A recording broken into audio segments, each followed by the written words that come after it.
5 polling agent हैं, 4-5 polling officers हैं, randomisation है, मॉक पोलिंग है, उसकी पर्ची निकल रही है, चेक हो रही है। सो फिर भी अगर इसमें किसी को भी कोई डाउट है, वो जब भी हमारे पास आएगा, अभी आया नहीं है, हमने खाली जैसे आप ही ने जब लिखा होगा आप लोगों ने तो हमने पढ़ा था, जब भी आएगा जब जरूर कोशिश करेंगे कि सबको कन्विंस करें, ये हमारी जिम्मेदारी है। और पार्टीज बोल रही हैं तो कुछ जरूर सोच समझ के बोल रही होंगी, उनको हम कन्विंस करने की कोशिश करेंगे। वैसे जितने लोग बोल रहे हैं वो सब किसी न किसी चुनाव में यही वाली ईवीएम्स उनके पक्ष में भी रिजल्ट लगातार देती रही हैं।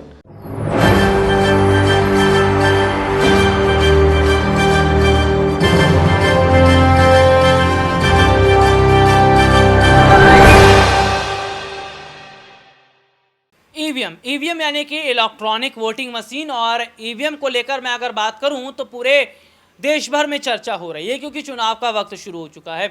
लेकिन ये कहा जा रहा है कि ईवीएम को जो मुद्दा है ना, इस मुद्दे पर सरकार बुरी तरीके से फंस रही है, क्योंकि जब जब चुनाव नज़दीक आए हैं तो ईवीएम का मुद्दा विपक्ष ने बहुत उठाया है और ये भी कहा जा रहा है कि भैया ईवीएम से चुनाव को बंद करवाया जाए, बैलेट पेपर की प्रक्रिया को शुरू कराया जाए।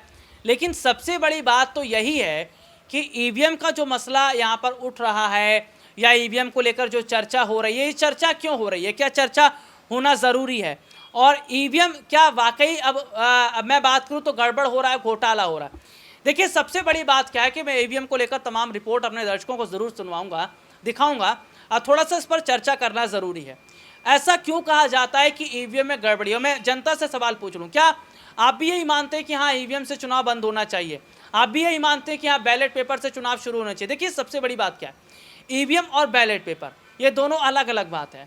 ईवीएम यानी इलेक्ट्रॉनिक वोटिंग मशीन, इन दिनों हम देख रहे हैं कि ईवीएम से ही भैया चुनाव होते हैं। बैलेट पेपर का एक वक्त था, हाँ बंगाल में जो पंचायत चुनाव हुआ ना उसमें हमने बैलेट पेपर को देखा, ठीक है। देखिए सबसे बड़ी बात क्या है कि विपक्षी पार्टियां ये कहती हैं कि जहाँ जहाँ चुनाव होते हैं बीजेपी ईवीएम का खूब इस्तेमाल करती है, ईवीएम का इस्तेमाल करके चुनाव जीतने की पूरी कोशिश करती है, चुनाव जीत भी जाती है। अब भारतीय जनता पार्टी की तरफ से क्या कहा जाता है? भारतीय जनता पार्टी की तरफ से ये कहा जाता है कि अगर ईवीएम से ही चुनाव जीतना होता तो पंजाब में सरकार हमारी होती, दिल्ली में सरकार हमारी होती, बंगाल में सरकार हमारी होती, बिहार में सरकार हमारी होती, इस तरीके की बातें करते हैं। मैं अगर बात करूं तो सरकार इनकी जो है तमाम और राज्यों में होती। तो सीधे तौर पर क्या देखा जा रहा है कि भारतीय जनता पार्टी का रुख अलग है। विपक्ष कह रहा है कि ईवीएम में गड़बड़ी होती है। विपक्ष का ये कहना है कि जो जनता वोट करने आती है बटन कहीं दबता है लेकिन बीप की आवाज़ कहीं से आती है। तो एक बड़ा फर्जीवाड़ा चल रहा है ईवीएम का, और ईवीएम से चुनाव अगर बंद हो जाता है और बैलेट पेपर से चुनाव शुरू हो जाता है तो फिर तो कोई दिक्कत वाली बात नहीं है। और मैं वही चाह रहा हूँ कि जनता भी बात रखे कि क्या वाकई ईवीएम से बंद करके बैलेट पेपर की प्रक्रिया को शुरू कर देनी चाहिए। जब ये बात चुनाव आयोग तक पहुँचती है तो चुनाव आयोग के अधिकारी भी हैरान हो जाते हैं, वो जानकर परेशान हो जाते हैं, वो मुश्किल में पड़ जाते हैं कि ये कैसी बात है। लेकिन वो कह रहे हैं कि हाँ शिकायतें उन्हें मिल रही हैं, ईवीएम में गड़बड़ी है, ईवीएम में दिक्कतें हैं, और इस तरीके की अगर बात है तो जांच की जाएगी। पहले तो सुनिए कि चुनाव आयोग के अधिकारियों तक जब ये बात पहुंचती है वो क्या कहते हैं, देखिए।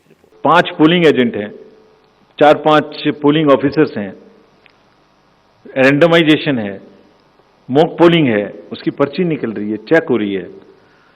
सो फिर भी अगर इसमें किसी को भी कोई डाउट है, वो जब भी हमारे पास आएगा, अभी आया नहीं है, हमने खाली जैसे आप ही ने जब लिखा होगा आप लोगों ने तो हमने पढ़ा था, जब भी आएगा जब जरूर कोशिश करेंगे कि सबको कन्विंस करें, ये हमारी जिम्मेदारी है। और पार्टीज बोल रही हैं तो कुछ जरूर सोच समझ के बोल रही होंगी, उनको हम कन्विंस करने की कोशिश करेंगे। वैसे जितने लोग बोल रहे हैं वो सब किसी न किसी चुनाव में यही वाली ईवीएम्स उनके पक्ष में भी रिजल्ट लगातार देती रही हैं। ये रिपोर्ट आपने देखी जिसमें विस्तार से हमने अपने दर्शकों को दिखाया। हालांकि इस पर जाने माने जो वकील हैं सुप्रीम कोर्ट के, कपिल सिब्बल, उनका भी बयान है, दिग्विजय सिंह का भी बयान है, वो भी मैं सुनवाऊंगा। अब चर्चा थोड़ी सी और कर लेते हैं। देखिए सबसे बड़ी बात क्या है कि विपक्षी पार्टियां का ये कहना है कि बीजेपी अपने सरकारी तंत्र का गलत इस्तेमाल कर रही है। सीबीआई का गलत इस्तेमाल कर रही है, ईडी का गलत इस्तेमाल कर रही है, रॉ का गलत इस्तेमाल कर रही है, एनसीबी का गलत इस्तेमाल कर रही है। ये सब जो सरकारी एजेंसियां हैं ये केवल विपक्ष के लिए बनी है। विपक्ष पर छापे मारने हो तो तैयार रहते हैं, विपक्ष के यहाँ दरवाज़ा खटखटाना हो तो तैयार रहते हैं, लेकिन सत्ता पक्ष से कोई पूछताछ नहीं होती। तो क्या सरकारी एजेंसियों का गलत इस्तेमाल सरकार कर रही है? सरकार अपने हिसाब से सरकारी एजेंसियों को चला रही है? और अगर ऐसा है तो क्या देश में लोकतंत्र जैसी चीज़ है ही नहीं? क्योंकि ये भी कहा जा रहा है कि लोकतंत्र तो है ही नहीं। अगर लोकतंत्र होता तो संजय सिंह को निलंबित नहीं कर दिया गया होता सदन से, राहुल गांधी की संसद सदस्यता नहीं छीन ली गई होती, या तमाम और विपक्ष पर ईडी सीबीआई नहीं बिठाया गया होता। अब तक बृजभूषण से जांच हो रही होती, पूछताछ हो रही होती, पुलवामा की जांच हो रही होती, प्रधानमंत्री नरेंद्र मोदी की डिग्री की जांच हो रही थी, लेकिन सत्ता पक्ष से जुड़ी कोई जांच नहीं हो रही, विपक्ष से जुड़ी जांच हो रही है। तो फिर विपक्ष अगर ये कह रहा है कि लोकतंत्र नहीं है, राजतंत्र है, तो इसे गलत तो ठहराया नहीं जा सकता।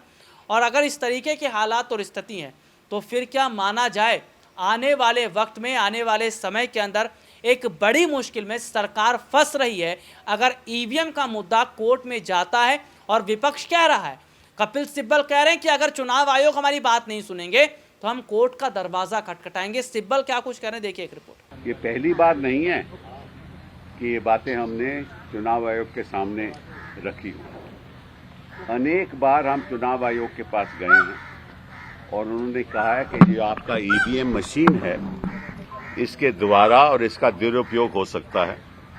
और जब जब भी हमने खुद देखा और आप लोगों ने भी देखा कि जब जब भी मशीन में कोई खराबी आई हो, वोट हमेशा बीजेपी को जाता है। तो ये भ्रम केवल राजनीतिक दलों की बात नहीं है, ये भ्रम जनता पे फैल चुका है और आज तक चुनाव आयोग ने जवाब नहीं दिया।